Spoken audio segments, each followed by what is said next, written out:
Hi, everyone. I'm Michaela. I've known many of you for many years. I'm on the Wild Q3 committee with Kristen, Sarah, and Haley.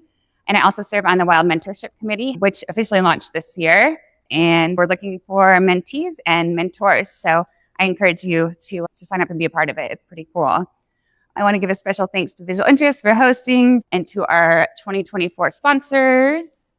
So I'm currently a regional sales manager at Coronet, but I previously merged my agency with Visual Interest in 2011, where I worked for 7 years. Ironically, I left in 2017 due to burnout, which I didn't think was a real thing at the time. It's just, as we know, it's like such a fast-paced industry, and it's always so hard to keep up and find balance. So thank yourself, and thank you for showing up today. I know it wasn't easy. And I'd like to welcome Shauna Bigley-Davis, who's going to be leading us. Thank you. And thank you for bringing me in. So we're talking today about reclaiming balance. And that's a really fancy word for saying we're burned the F out and we really need to start taking care of ourselves. So I went to ChatGPT and I asked, how do you heal burnout? And this is what it gave me. Take breaks. Do more self-care. Make sure that you have an identity outside of work. Make sure to practice mindfulness. Make sure you get some sunlight. Make sure to take some walks and get some exercise. And I say, duh. Like, you all know that you need to do that. You are probably doing some of that. You are all incredibly talented and smart women. You did not get here because you were lacking something. So no, you have all the tools at your disposal, but for some reason, you give everything to your business, your job, your clients. You get home, and if you've got small children, then you're tending to their needs. And then the last thing you're doing is Netflix and chilling, and you're just trying to stay afloat. Meanwhile, bills are piling up, right? You've got stacks of paper all over your house. You're not sure when the last time you did laundry or who's going to do it. You've got food in your refrigerator, but somehow you're not interested in cooking it or eating it, so you just keep going out every single night, right? Is any of this ringing a bell? Please raise your hand. Okay, we're going to treat today a little bit like a Southern Baptist church. I want to hear amens. I want to hear yes. Oh my God, that's me. You can get loud. You don't have to be reserved. This is a group. This is a collective. Everybody here's got your back. And if you're in this room today, it's because you feel something that you can't describe and you're tired of feeling it. Everyone here is feeling it. Okay? So, yes, amen. That's me. Let's go. You already know what to do, but you're just too burned out to do it. Am I right? The bigger question is, why are you burned out? And this is the question we're going to ask tonight. One of the reasons why you're thinking that you are burned out is you've got projects and timelines and deliverables and relationships. You've got an economy. You've got politics. You've got all sorts of stuff coming at you 24 hours a day. That may be true. What also may be true is you might be helping everybody else before you help yourself. And I'm sure that you've heard this before. If you're in this room, most likely you might identify with the word people pleaser. You might identify with feeling a little bit taken advantage of. We're going to explore that a little bit today. And tonight, what we want to learn is how to recognize, how to reverse, and how to rebuild from the ground up. And we're going to do this through a little bit of education. So hopefully I've made it fun for you. We're going to reverse it with some somatic tools. We're going to do these together. And then we're going to rebuild. You're going to create your own plan, and that is the workbook. I'm going to give you a little introduction of how to do that. You're going to take it home. You're going to build your plan, and you're going to reclaim balance. Woo! That's right. That's right. Okay, if we haven't met, my name is Shauna. I'm the founder of Your Daily. We are a nervous system coaching app. We are designed especially for women. And I've created that app because I used to be a former executive creative director. For 20 years, I worked in advertising. I worked in an industry kind of adjacent to you guys. So I am you. I'm super A-type. I'm overachiever. I'm let's get it done. Started my own agency. Ended up with 20 employees. I found myself with multiple autoimmune conditions, and I couldn't get out of bed.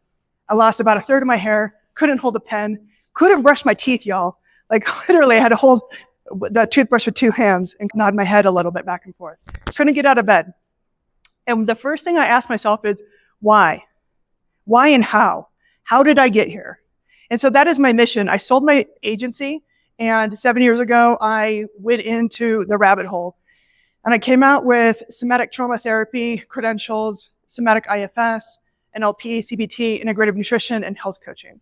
And what I do today is I give you tools so that you don't end up in the place that I was. Okay, so if you see this icon, let's make notes in the workbook or make some mental notes, maybe take a picture, whatever is your style, but you've got a workbook and it's there for you. Okay, this is something I had to learn, and I'm still learning on a daily basis, is that your body is always working for you, even if it feels like it's out to get you. I feel like my body was out to get me. Why couldn't I work harder? Why couldn't I work faster? Why couldn't I say sentences anymore? Why was I forgetting things? Why couldn't I hold a pencil, right? Why? Now I'm in perimenopause and I'm like, why can't I lose weight? So every single day I remind myself that my body's not working against me. My body's working for me. What we're going to do today is we're going to decode what our body is telling us, and then that way you can have the tools. So hands, amens, all the things. Do any of these sound like you? You rage out when people take advantage of you. You're quick to anger when small things happen. How about it's the end of the world when things go wrong? Like the smallest thing and somehow you're imploding, right? This is a catastrophe. I can never recover from this. You're paralyzed to get anything done. You're looking at your desk or you're looking at your workstation or you're looking at your bills and you're like, holy F, I have no idea where to even start.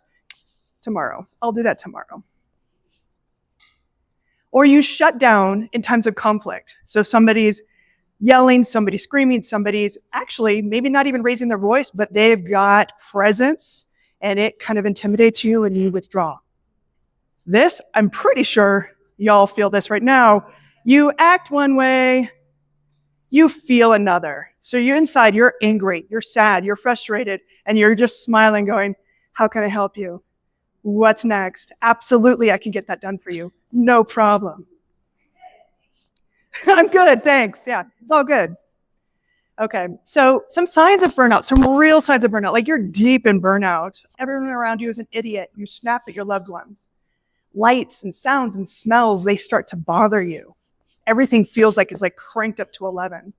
You wake up at night at 2 a.m. every night, or maybe 3 a.m. Does anybody do that? Can't get back to sleep until 6 a.m.? Yeah, we're going to go over that.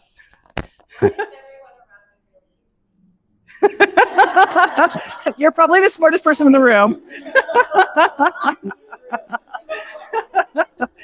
Maybe the industry.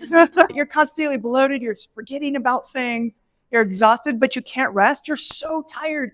Your head hits the pillow and your eyes flip open and suddenly you're making a to-do list, right? It's endless. Well, it's not you. That's the good news. It's your nervous system. Who here has heard of nervous system? Nervous system, big buzzword right now. Yay, exciting. We're going to go into a little bit deeper, and we're going to get into some biology. Whatever your body does, it does automatically. You cannot control this. There is no shame. There's no shame in how you react. If you react and you curl down and you avoid that conflict, or you rage out, or you take things personally, that is biology. Okay? There's zero shame in this. And I'm going to crack up a little bit because we have shamed ourselves as women again and again and again for how we feel. And we've been told that we're too emotional.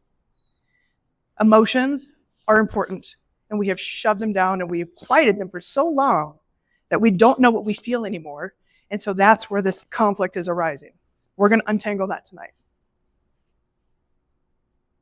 So your vagus nerve, otherwise known as your central nervous system, controls everything. It is the remote control for your life. So vagus nerve starts at the back of your neck. It's directly wired into an emotional center that does not think logic. Starts here at the base of your neck, branches down, goes down both sides of your neck, meets again here at the heart, and then connects to every single thing in your body, all the way down to your colon. Your nervous system controls everything you do. All these little quirks that you think are maybe, that's just the way I am, or that's my personality. That is your nervous system at play. That is your nervous system talking to you and talking to everybody else, actually.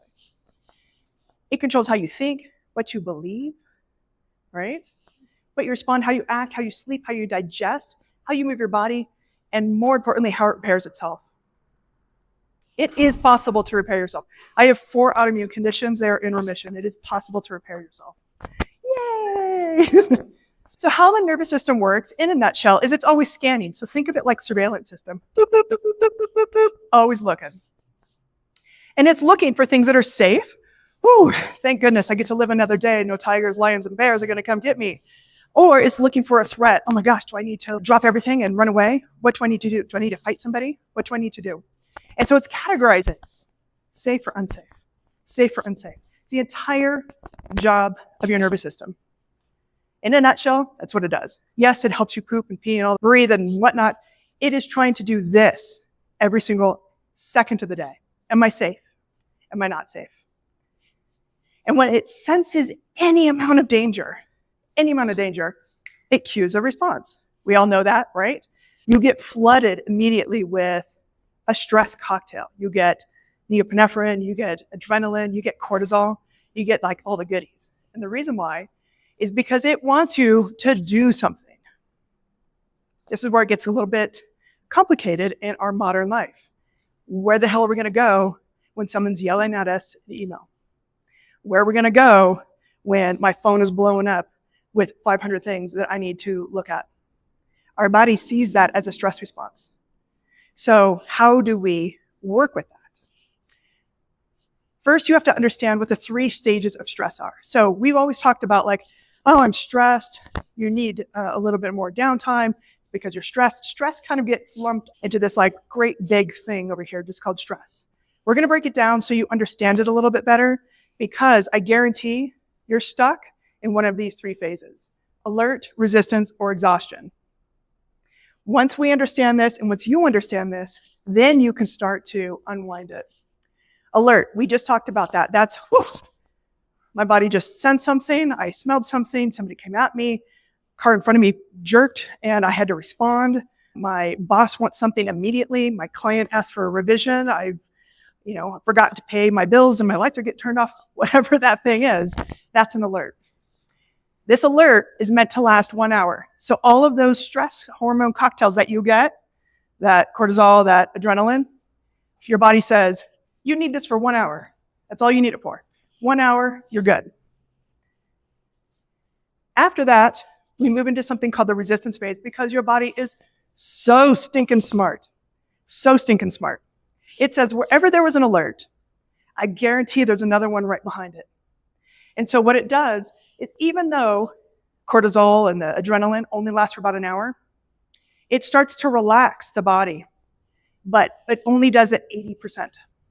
20% stays for about 2 to 4 hours. 20%, a little bit high alert. Hey, what's happening? Just scanning around, just check it out, making sure there's not another alert behind me. And that's because back in the day, 10,000 years ago, when there was lions, tigers, and bears, or maybe like some other clan trying to steal my stuff, if there was one threat, there was another one directly behind it. So after that alert, it moves into this resistance phase where it's like just sort of surveilling everything. It's about 20% of your resources. When I say resources, I'm talking about your blood pressure is high, your veins are pumped full of rich oxygen because your heart's beating faster, you're taking in more. And that's because it's trying to feed all of those muscles that would kick or run or punch, or it's trying to give it to your brain so you can think quicker.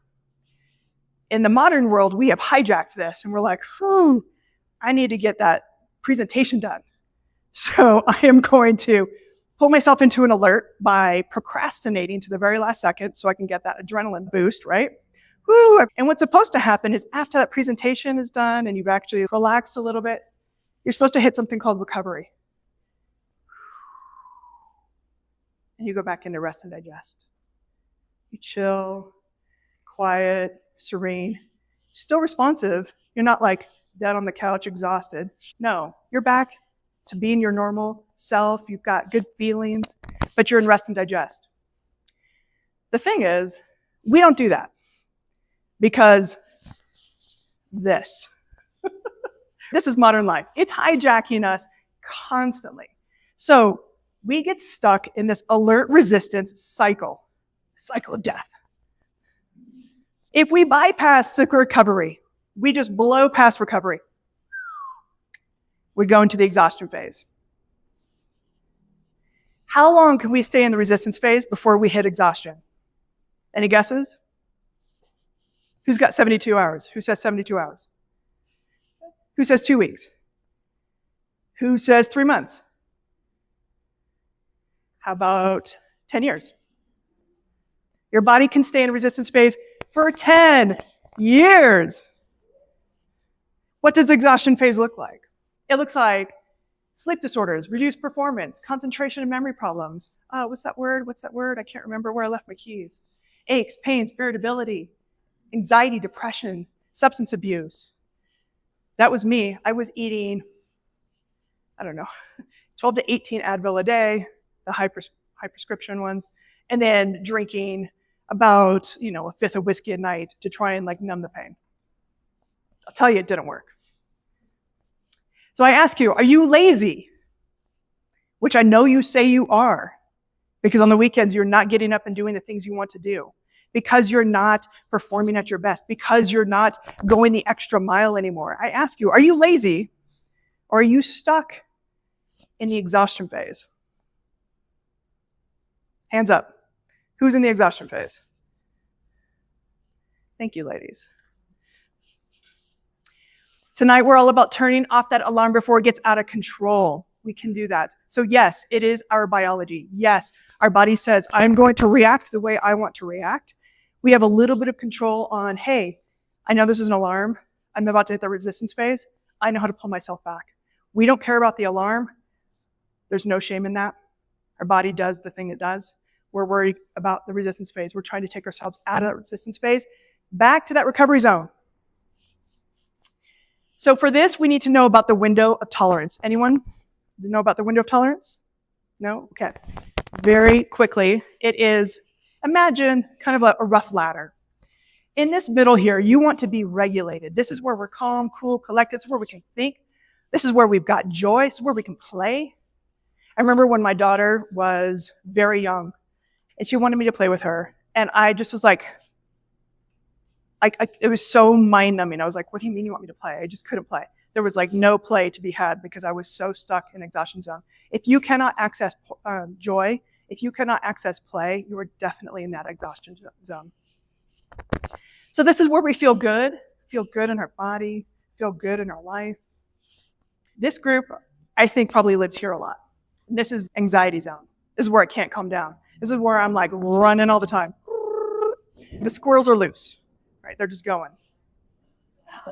Yeah. I thought that was See? Told you, Southern Baptist Church. That's what's happening tonight.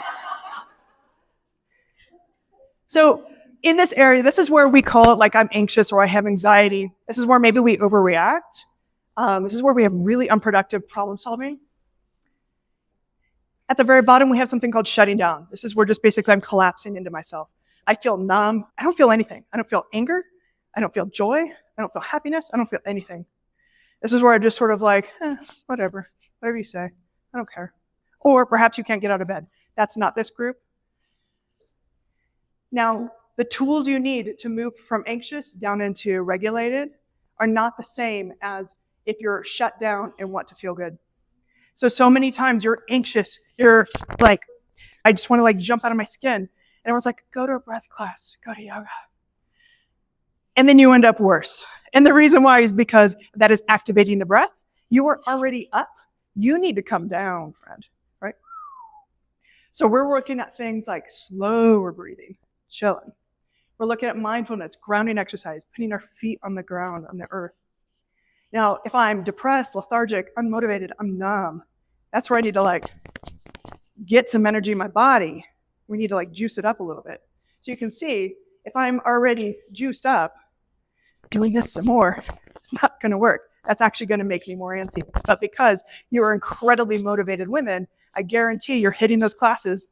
You're going to spin, you're going to your HIIT class, you're going to your weightlifting class 4 nights a week, whatever it is that you're doing. And you're like, no, I'm going to work this out of my body. Your body's like, I think I need something different. When we are in burnout, we tend to slam back and forth between these. We don't just sort of like stay anxious or stay depressed. We're like roller coaster, back and forth, back and forth, back and forth. And the thing is, we just kind of pass right by this whole regulated spot, right? Like it's a passing person on the freeway. That's all that is. We want to think about this like a ladder. And you would never run up a ladder going 2 or 3 rungs at a time, or you would never jump down from a ladder. That's terrifying. What we want to do is take small, teeny, tiny little steps forward and back. And it's so boring. And I know that you're like, oh, I don't want to do the boring stuff. Shauna, show me the HIIT class. No, we're doing small, teeny, tiny, boring stuff. Because that's what your nervous system is going to respond to. So what is nervous system regulation? I'm going to go back here for just a second. When we say can't calm down or shut down, these are also 2 different things. Can't calm down is also sex and lust and appeal. That's excitement, right? Like my body feels energized and excited. Shut down also feels grief, sadness. Both of those things are necessary. We have to feel these. We have to feel the full gamut of emotions. The problem is we just keep bypassing them because we're very quickly switching back and forth between the 2. So we don't want to be calm all the time. Nervous system regulation is not about being calm. We are not interested in making you calm tonight. We're not interested in making you calm ever. We are looking for regulated. And what does regulated mean? It means not this. Highs and lows, peaks and valleys. Whew, that's a roller coaster. I'm exhausted by it. What we're looking for is this. Sort of soft, chill, smooth waves. I move in and out, right? I can go up to that high excitement, maybe sexuality. I can move down into a little bit of grief. Maybe I can move down into some sadness, but then I'm able to move back up again. It doesn't take a lot of effort. I don't have to like motivate myself. I don't have to go to therapy for it. I'm moving in and out of these things easily because that is a life that we want to lead and live. That feels good. Feeling everything feels good. So your goal, if there's anything that you get out tonight, your goal is to create capacity for the stressors in your life. And what I mean by that, I got a question once. I said, we're trying to expand this window. We call this the window of tolerance. This is how much stress I can handle before I tip into anxiety or I tip down into depression. And we want to expand that window. And everyone's like, I don't need anything more on my plate. We're not trying to make a bigger plate. We're not trying to put more on your plate. We're not trying to say, hey, you can do more now that you've expanded your stress tolerance.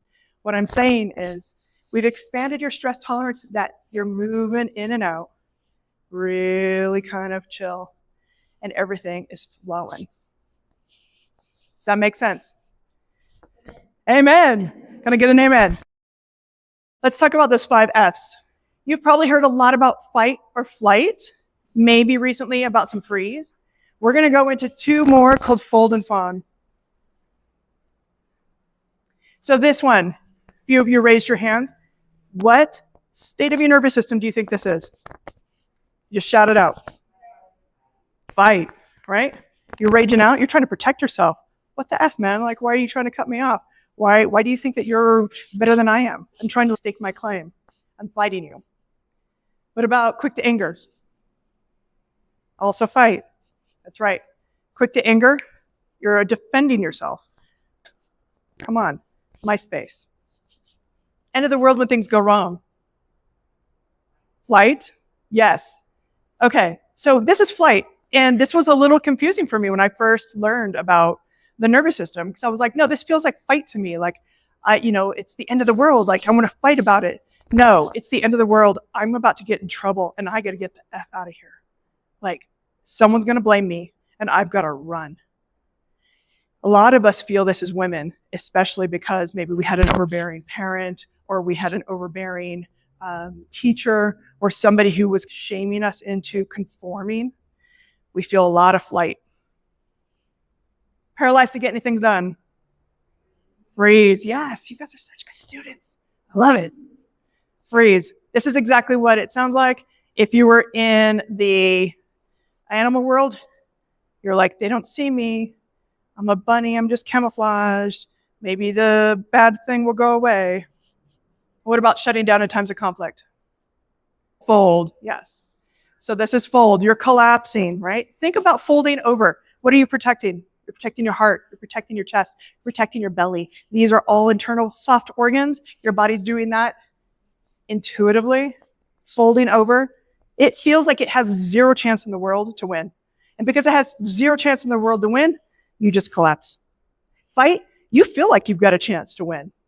Flee, you feel like you've got a chance to run away and survive another day. Fold, you don't feel like you've got a chance. So your best defense mechanism is to just be small. Act one way, but feel another. We're talking about fawn. So fawn, again, another one that was like a little hard to get my head around. I was like, we're just talking about like a little doe, the deer, a female deer. Like, what are we doing? Fawn is a really interesting thing where we are pushing and pulling at the exact same time. We feel fight or flight. We're trying to protect our space, especially less fight and more flight, right? I'm going to run away. But at the exact same time, we're feeling freeze and fold. I don't think that I can get out of this situation without serious consequence, so I'm going to fold a little bit. The way that we do that is we fawn. We go, of course, no problem.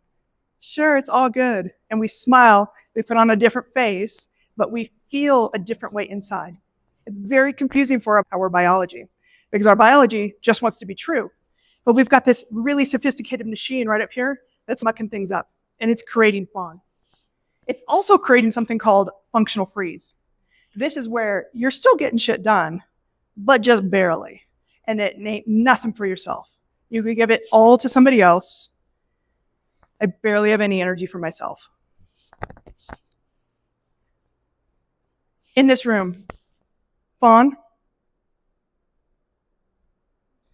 functional freeze,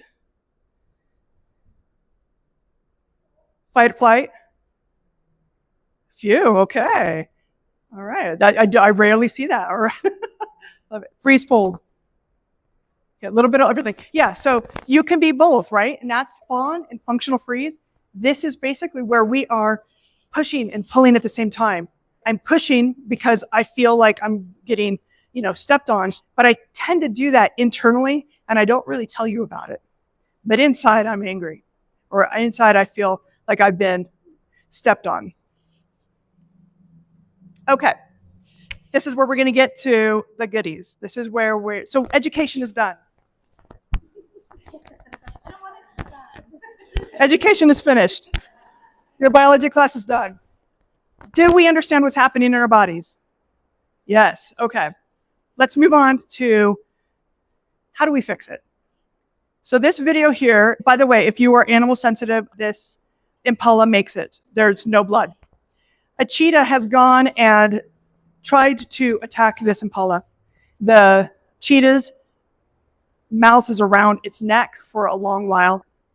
Finally, a hyena comes and it scares the cheetah away. The cheetah runs away.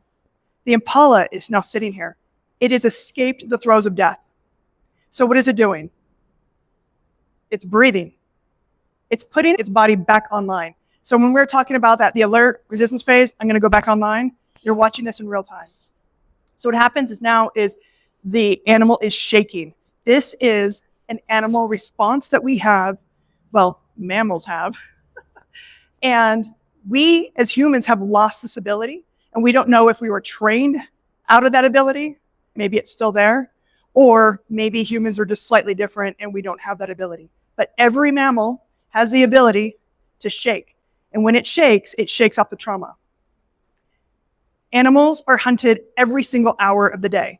There's not a lot of traumatized bunnies out there. Not a lot of traumatized impalas that are just like, oh, another day. They're like, oh, no, I'm going to spring into action. Like, I'm going to go see what's happening over here. How do they do that? They shake off their stress, and then they are able to Complete the stress cycle. That's an important concept. Complete the stress cycle, and then they're able to go about their business. So the old way, talk about your problems. I want to gossip to you. I want to tell you all my stuff. I want to tell you everything that happened to my day today. I want to tell you what's happening in my relationship. I want to go to my therapist. I want to tell them everything that's happening. Nothing changes this way. The new way, my body gets to complete that stress response.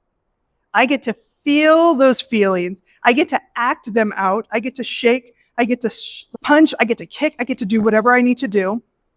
And then I am complete. This is what's healing PTSD around the world right now. This is what's healing autoimmune conditions around the world right now, is people are recognizing their stress responses have been stored up for decades inside this beautiful container, and they have not been let out. Your vagus nerve, that nerve that we talked about, those nerves, 80% of it goes up and 20% of it goes down. What does that mean? It means that we feel before we think. It shoves all the information up to our brain. Our brain goes through the Rolodex of things that have happened to us in the past, and it picks out a response for us. That 20%, that little one-lane highway, it goes down and it says, react this way. Again, you don't have control of that biology, but this is the reason why we have to feel before we think. Somatic triangle. Are you familiar at all with the somatic triangle? No. I'm going to show you one more thing. Maslow's. Have we ever seen the Maslow's? Okay. Somatic triangle says that we are whole, we are complete through emotional, physical, and mental abilities. Maybe also spiritual. A lot of people put spiritual in the middle. We don't see triangles sit like this because they tip over. They're unstable, right? We start at the base. This base here, your emotional and your physical needs come first before your mental needs do. Same thing here, Maslow's hierarchy of human needs. So a really great psychologist named Maslow came up with this like 100 years ago. And he basically said, like, hey, I've noticed that we need to establish safety first. Like in the grand scheme of human evolution, we need food, water, sleep, we need warmth before we can even start thinking about success or respect or status.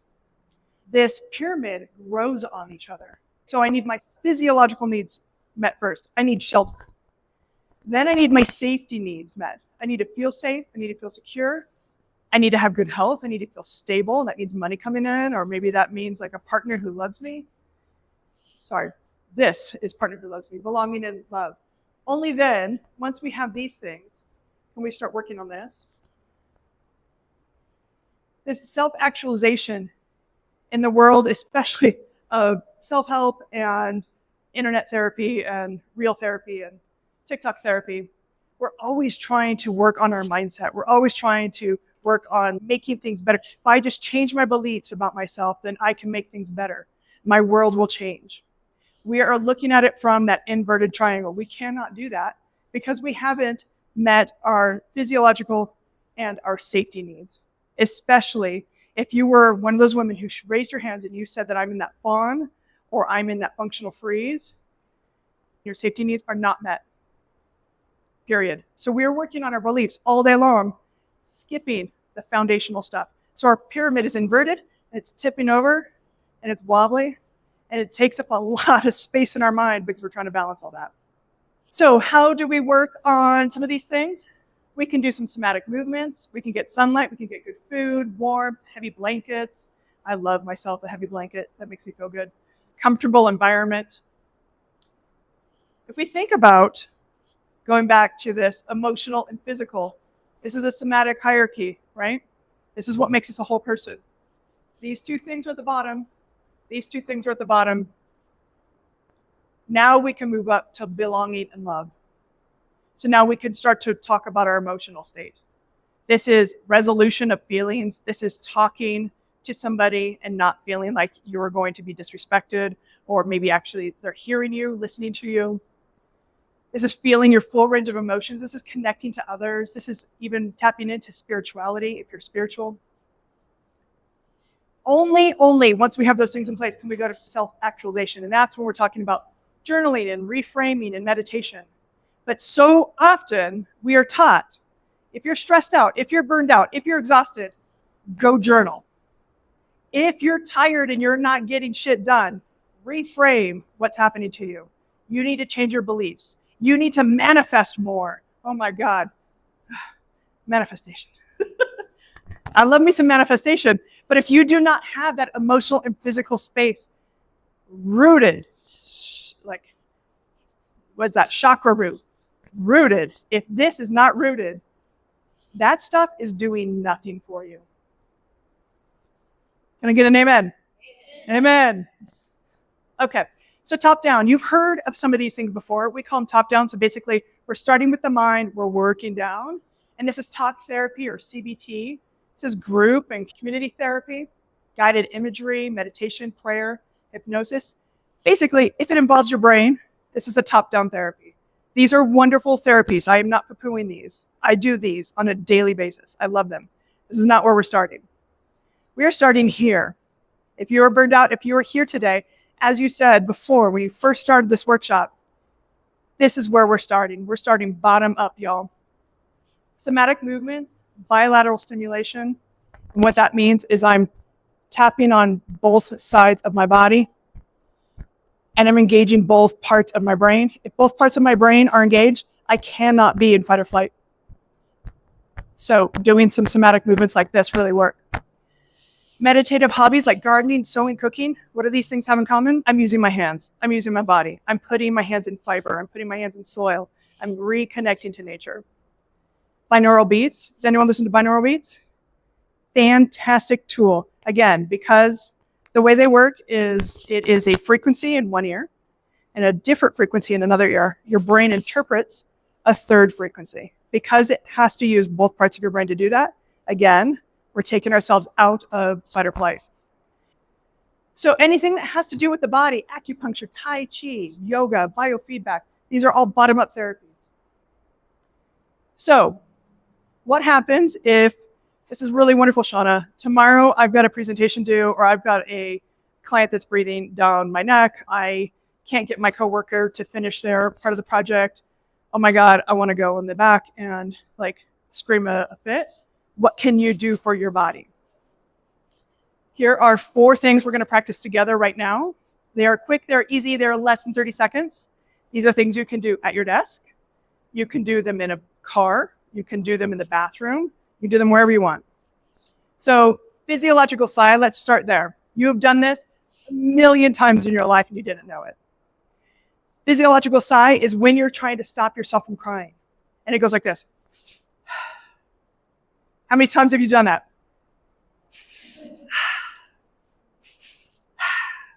Just 2 quick sniffs. A breath out. Now, if you do it too many times, you're going to make yourself excited. So we only want to do this maybe 2 or 3 times. Physiological sigh. You can do it in a meeting and no one knows that you're doing it. They might just think you have a sniffle. The basic exercise. Does anyone know this one? Okay. All right. Okay. If you can, without knocking out your neighbor,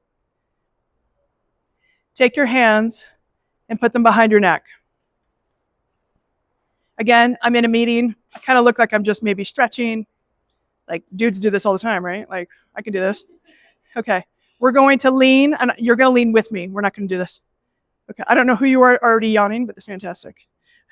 We're going to lean, and our eyes are going to go to the opposite side. And we're going to stay here until we sigh, swallow, or yawn.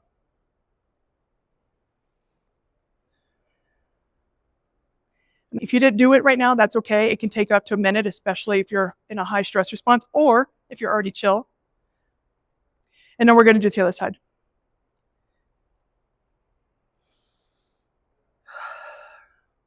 This is a reset button for your nervous system. You can come on back. So a lot of people, after they do this, they blink their eyes a lot, they yawn. I hear that people's stomachs growl or they burp.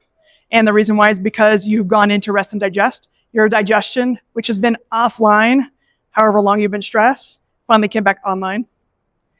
See, there we go. Fantastic. You're all relaxed now. Seated cat-cow. And I'm going to do this here. I'd say seated because if you're at work, Sometimes it's a little awkward for you just to do some yoga moves. But you can do this.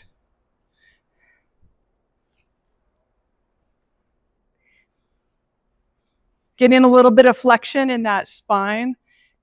You can't get flexion in your spine if you're running away from something, if you're fighting something. So getting flexion actually helps move you out of fight or flight and into rest and digest. Your body automatically says, okay. And then the fourth one is nostril breath. You might have done this in a yoga class. We're not doing the yoga pre or post. We're just doing the nostril breath. And the way it looks is this. Again, you could probably do this discreetly at your desk. I'm going to take my finger and my thumb. I'm going to close one nostril and I'm going to inhale through it. I'm going to close the other one. I'm going to blow out of it.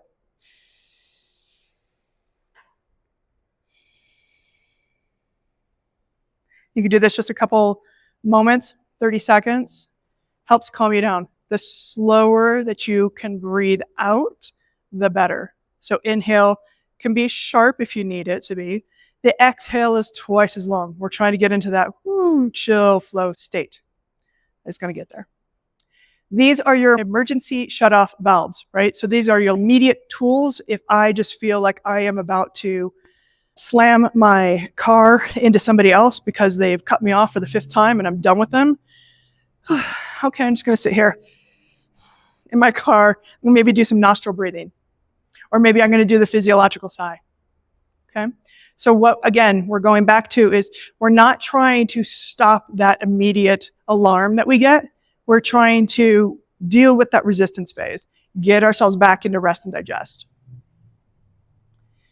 Okay, so in your notebook, you have a whole section here on what fight looks like from a physical or an emotional state. After every state, there's a section here called moving out. And so these are tools that you can do for yourselves to move out of that state. You know what state you're in, or you will know what state you're in after tonight. Use that tool to figure out what you need to do. And you're going to create your own personal plan. You're going to create your own toolbox. You're going to write down what you need on an emotional level to feel safe. You're going to write down what you need on a physical level to feel safe. And the reason why you're writing this down is because you already got enough shit swimming around in your head. Write it down. Put it down on a piece of paper. And then here, you're going to work on mental things that you can do. Here are some ideas for your mental, emotional, physical states. I've already filled them in for you, but what I want and what you want are totally two different things. And so if you look, there is suggestions on how to do this. So here are the suggestions. And then inside the workbook, I'm going to borrow your workbook one more time. There is a blank page for you to fill out your own. Tear this out and put it somewhere you're going to see it. That's on your bathroom mirror, if that's bedside table before you go to bed, if that's at work, wherever that needs to be. And this is going to be your toolbox. Whenever I'm feeling hyper stressed, or if I'm feeling shut down, or I'm feeling like, I don't know what I'm feeling, I'm going to tap into one of these tools. These are tools that make me feel good. And to cement that, you're going to use habit stacking. So in here is a little contract with yourself inside of your workbook. And it says, I will, whatever that habit is, right? I'm going to, here's one that I'd love for you to do. I am going to turn off my phone at 9 p.m. We'll go 10. I'm going to turn off my phone at 10 p.m. so that I can become, and then what's the type of person that you want to be? Calm, cool, collected. I want to get out of my funky space.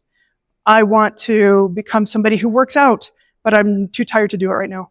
I want to become somebody who gets the promotion, but I'm not being seen right now because I'm in collapse all the time. Whatever that type of person that you want to be, write that down.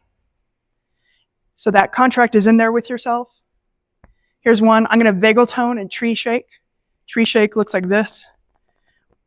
If I'm feeling antsy, feeling anxious, I tree shake. I'm going to do that when I wake up in my bedroom. This is actually really good for people who are stuck in depression. Tree shake gets that energy going. So you do that when you wake up in my bedroom so I can feel confident and energetic. And then in the very back of your workbook, you've got something here where it's a planner. And you can make yourself a little journal, right? You can say, hey, these are the daily routines that I want to start creating for myself. I'm going to drink all the water that I say I'm going to drink. I'm going to actually go to sleep. I'm going to put myself to bed at a good, appropriate time. I'm going to actually wake up when I say I'm going to wake up. I'm going to do the things I'm going to do. Promises start with you. So often, tangent, by the way, so often we want other people to respect us.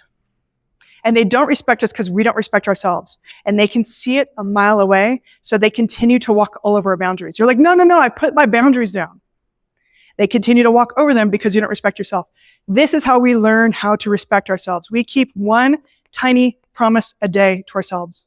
You don't have to fill up this whole thing. You can do one. I'm not going to scroll on Instagram tonight or ever past 9 p.m. That's one promise that you can keep to yourself. It's my parting gift to you. You are strong. You are resilient. You are resourceful. Thank you. Be well. I hope that you learned something tonight. If you have any questions, I am here to answer them, do a little Q&A. I do want to share that we have the app, and there is an entire library of somatic exercises. So if you're new to somatic exercises, you don't know what they are, but you want to start tapping into them, download our app, check it out. And then tonight we have a whole host of journals. So if this little workbook was not enough for you, we've got a self-coaching journal available for purchase. What's that? Thank you. It's called a self-actualization journal, and the first 45 pages are tools and templates for you to fill out. And then once we get to the middle here, there's our journal prompts. We do not do daily journal prompts of tell me what you're grateful for today, because we're not trying to work in that headspace. We're trying to work from bottom up. So there are prompts in here for depression, for anger, for rage, for self-criticism. It goes beyond what you are typically seeing in a lot of journal prompts. So if you would like that tonight, the Wild Women get a discount at $26. And I just want to say thank you. Thank you for being here. Thank you for being brave. Thank you for participating. And I really hope that this resonates, that you take away at least a single tool for yourself tonight. Amen. Amen. Amen. And we start working back into that rest and digest. Thank you.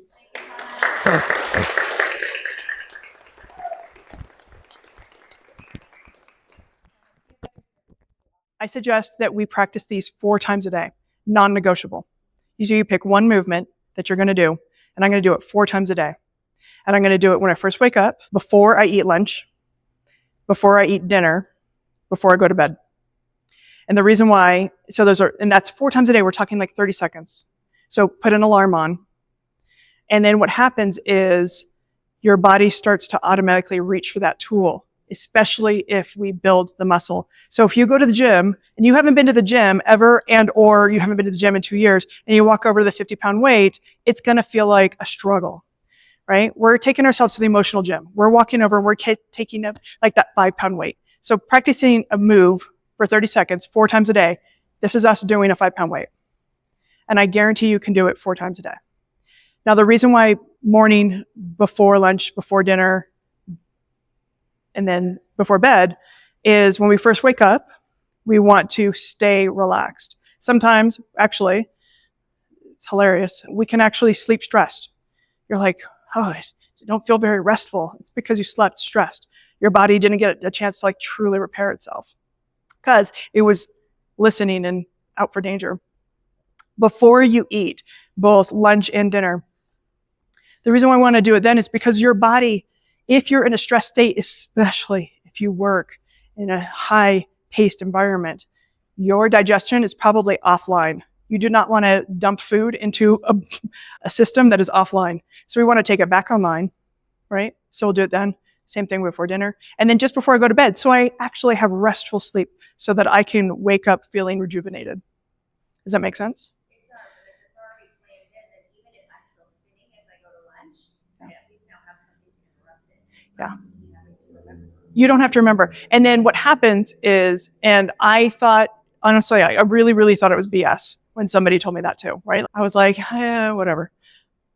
I swear to you, your body starts to automatically reach for that tool, whatever it is that you choose, again and again and again. Because it's like, I feel stressed. I remember feeling good when I did that thing. I want to feel good again. And so it'll automatically start to reach for that tool. Yes. Oh, shame is my favorite topic. Shame is a little bit more complicated because shame is conditioning. Shame comes from parental figures in whatever fashion, right? We'll just call them parents. Could be church, could be school, most likely it's parents. There's a lot of conditioning that happens for you to act appropriately. And the best way that our society knows how to do that is through shame. And so, because with shame, I don't have to teach you a coping mechanism. I just teach you how to comply. And so, yes, you can use these tools to help you work through that shame and that feeling, but it's going to take a longer time and it's going to take more tools. So we can talk maybe more offline on like what shame is and like how you can dismantle it in your own life. But shame is not just inside my household, it's also inside of our society, right? Especially as women, we are shamed for being too thick or too thin or too brown or too white, too tall or too thin, like too short. It doesn't matter what you are, you're wrong. And you constantly have to change to some invisible standard that is going to change 3 years from now with whoever the new celebrity is. So this shame that we feel it's really an onion in deconstructing. The first thing you do is you start with your tools and then you just keep working back. Now, I do a lot of something called somatic experiencing, and that's where we really get to like some deep level shame and core memories. And those typically are what has to, like if you are still dealing with shame, that's what typically has to happen is like there needs to be some sort of dealing with the initial traumas of it. Have I answered your question? Okay. Yeah. At super intense times of hormonal change, puberty, pregnancy, perimenopause or menopause, right? Like sort of like the 4 big ones. When we're in any of those, it is absolutely dysregulating. And so that's why building up a tool set for yourself is important. But that's where nervous system regulation starts to actually have more layers in terms of food and exercise. And so it's not just what movements can I do today. It's a little bit more nuanced and it starts to need more support. But it absolutely is dysregulating. Yeah. And so even if your hormones are totally imbalanced, but you're still having sleeping problems, it might be a blood sugar regulation issue, which is nervous system regulation. So if you're not eating enough calories, and I guarantee this entire lot here is not eating enough calories per day. If you're not eating enough calories, your body, what it does, you're sleeping, your body's trying to repair itself. It's like, I don't have calories to like do this thing that I need to do. So what it does is it's like, hey, I remember I got some fat hanging around. I'm going to go tap into that so I can go get some calories. In order to tap into the fat, it turns on adrenaline and cortisol, which is the reason why you wake up at 2 a.m. And you can't get back to sleep until 6 a.m.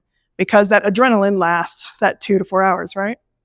So if you're waking up every single night, 2 to 4 or 3 to 6, that kind of situation, I guarantee it's you haven't had enough calories, you haven't had enough carbohydrates, your blood sugar is off. I would go there before I went hormones. Those are the things that make your hormones go off. I know.